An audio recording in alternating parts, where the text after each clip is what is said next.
네, 이번에는 미래 실적주 출선 확인해 보도록 하겠습니다. 이미 나온 실적이 아니라 앞으로의 실적 모멘텀이 살아있는 종목들 체크해 볼게요. 대표님 소개해 주시죠.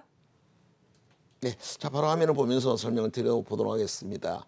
이미 여러 차례 여러분들 말씀을 드렸던 종목들이 최근에 보시면 뭐 SM도 그렇고 NC소프트도 그렇고 W게임즈도 그렇고 주로 이제 내수주들 이런 종목군들이 실제로 좋습니다. 게임, 엔터 그리고 또 바이오, 화장품 이런 내수주들이 많이 올라갔고 사실 뭐 위닉스도 IT로 볼 수는 없는 부분이죠. 이것도 어쨌든 뭐 내수 소비주로 봐야 될 부분이 있겠고 자 그리고 SK시콜롬PI나 또 알리프 HIC 같은 이런 기술주들도 몇 종목이 있습니다만 역시 실적이 잘 나올 종목들은 이런 종목들이라는 것이고 전기차는 거의 이익 성장으로 넣어서 그렇지요. 여기에 미래 실적주 원래 사상 최대에 들어가는 종목은 거의 전기차는 10억의 모든 종목군들이 다 원래 사상 최대 실적이 나올 종목이라는 것은 말씀드리고 여기는 딱 7개만 올리고 있다 보니까 네, 다 넣지는 못하고 몇 개는 또 일부러 넣었다가 또 추세 살아있어도 또 빼고 새로운 걸 소개를 하려다 보니 그런 거고 전기차는 지난 1년 동안 미래 실적과 이익 성장주에서 계속 여러분의 로테이션을 해서 올려드리고 있고요.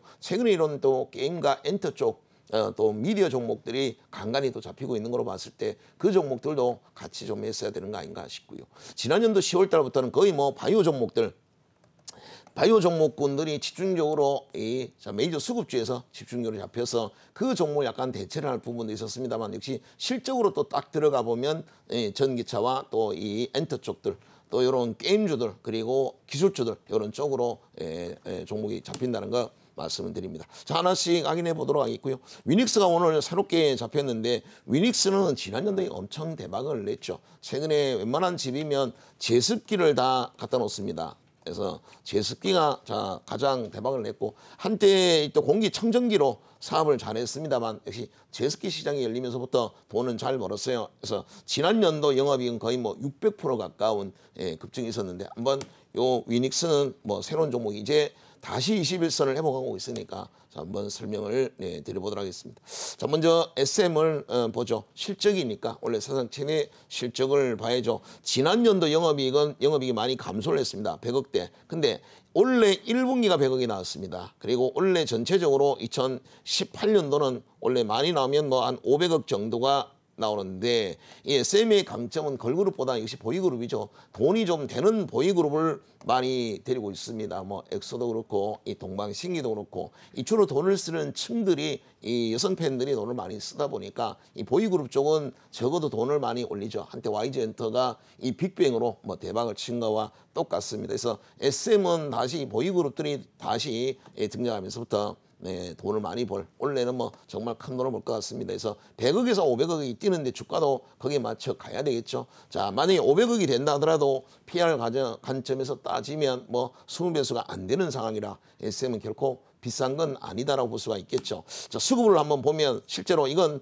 우리만 그렇게 생각해서는 안 되겠죠. 항상 여러분들에게는 객관성이 좀 필요합니다. 주관적으로 뭐 제가 좋다고 해서 또 여러분이 좋아 보이네.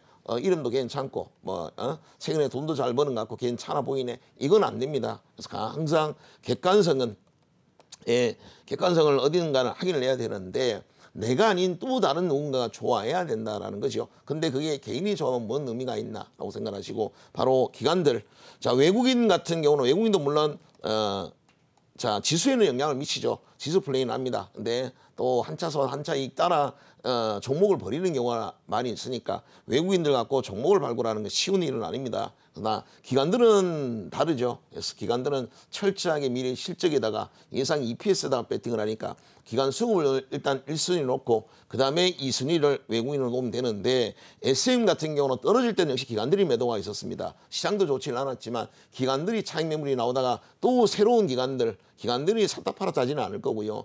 똑같은 펀드가 샀다 팔았는데 아니 어느 매니저가 이 편하게 이렇게 할 수는 없죠. 자, 이거는 다른 어느 매니저는 팔고 나갔고 새로운 매니저는 2개월 이상 SM을 잡았어요. 그러고 나니까 주가는 올라갑니다. SM이 특별히 이때를 기점으로 해서 이때는 실적이 안 좋았고 이때부터 실적이 좋아서 올라가는 게 아니라 바로 수급 논리로 보시면 됩니다. 그래서 좋은 기업들, 좋은 실적이 나오는 기업이 수급이 매수가 들어오냐 매도를 들어오냐만 따지면 여러분들은 매매하기는 굉장히 쉬울 거다라는 말씀을 드립니다. 자, SKG 코롱 PI는 그동안에 많이 말씀을 드려왔고 지난주에 참 상단까지 있었는데 걱정되는 부분이 바로 이날이었었죠. 이날 장중에 아주 깊은 운봉을 맞았습니다. 삼성이 이제 폴더블 폰이 내년에 이제 나온다라고 하는데 이게 일본 스미토모 거를 적용을 한다라는 얘기가 나왔죠. 우리는 SKC 코롱-PI 이들을 기대를 하고 있었는데 어쨌든 뭐 그거 아니어도 방열 시트가 대박을 치면서 돈은 굉장히 잘 벌었습니다. 지난 연도 300억에서 520억으로 지난 연도 대박을 냈고 올해는 한 700억까지 이 성장하리라고 보여집니다. 그래서 신고가를 깨고 있죠. 그래서 글쎄요, 폴더블에는 아직 결정난 건 아니고 일본 스미토모께 적용된다라는 예정이라는 것이고 글쎄요.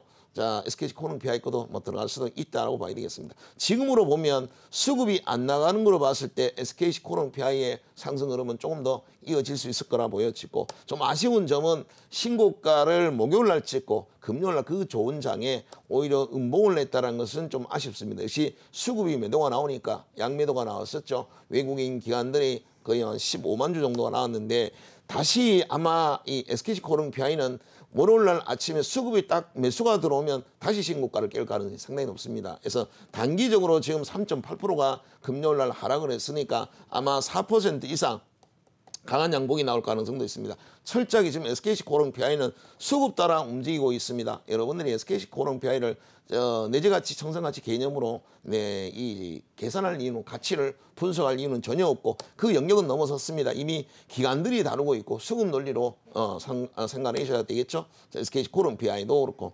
NC소프트도 아래쪽에 보시면 외국인 기관들 수급은 정상적으로 들어오고 있고 영업이익이 지난 연도에 5,800억 사상 최대치가 나왔습니다. 원래는 2분기만 1분기만 2천억이 나왔어요. 작년에 5천억대가 나왔는데 원래 1분기가 2천억입니다. 여기다 만약에 4분기를 곱하면 8천억 정도가 예상해 볼 수가 있고 이들은 갑자기 뭐 많이 나오고 적게 나오고 이건 아니죠. 리니지 관련해서 일정한 로열티가 계속 나오면 비슷하게 나옵니다. 실제로 원래 예상치는 8,700억 정도를 예상하고 있습니다. 그래 놓고 보면 시가총액 8조 6천억은 절대 비싼 것은 아니다라고 보면 되겠고 게임주 안에서도 어떻게 보면 가장 저평가된 게 의외로 시총 8조짜리가 가장 저평가됐다라고 보시면 될 것 같고요. RFHIC는 내년 이제 3월이 이 5G가 상용화가 내년 3월이라마 그때까지는 좋은 흐름이 보이지 않을까라고 생각이 됩니다. 매년 영업이익이 3년 전에 30억 그리고 작년에 80억 그리고 올해 예상 영업이익은 150억 정도가 예상이 됩니다.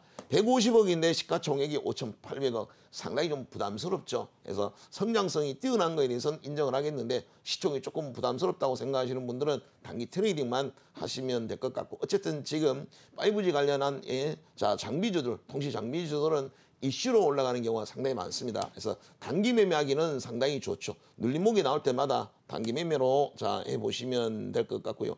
JC에너지 보시면 아직 정결이 만들어지지는 않았습니다만 그동안에 남북 경협주가 5월달부터 무너지면서 남북 경협주 때문에 같이 하락을 했습니다. 이제 병옥점은 나왔고 60에서 내려갈 수 있을 거라 보여지고요. 지난 연도 영업이익이 조금 감소를 했습니다. 65억이 나왔는데 올해는 한 140억 사상 최대치가 나올 거로 보여지고 시가총액이 너무 싸요.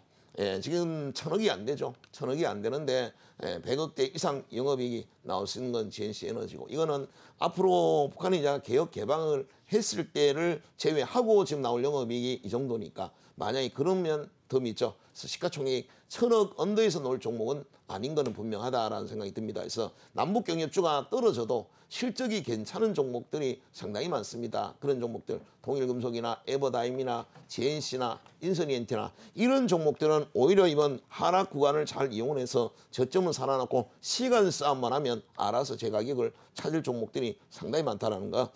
WKM저 앞서도 상담이 아까 들어왔었던 종목이고 지난 연도 800억인데 원래는 1,000억 이상 많게는 1,500억까지 바라보고 있는데 글쎄요. 일단 DDI 자회사 상장에 거기에 오히려 더 기대를 해볼 필요도 있을 것 같고요. 위닉스가 데드가 나고 난 다음에는 이제 골든을 어느 종목이든 올라가면 데드 크로스가 납니다. 데드 크로스가 나서 역별이면 언젠가는 반드시 골든 크로스가 나죠. 그러면 21선과 61선이 데드 크로스선하고 골든 크로스선 하면 잠깐 데드 났다가 올라간다거나 이러지는 않습니다. 그래서 이런 경우는 61선을 다시 탈환할 가능성이 높고 그래서 21, 61선 수렴 구간에 있으니까 위닉스는 다음 주 61선 돌파 시도가 있을 때 한번 편입해 보시라는 말씀을 드리도록 하겠습니다.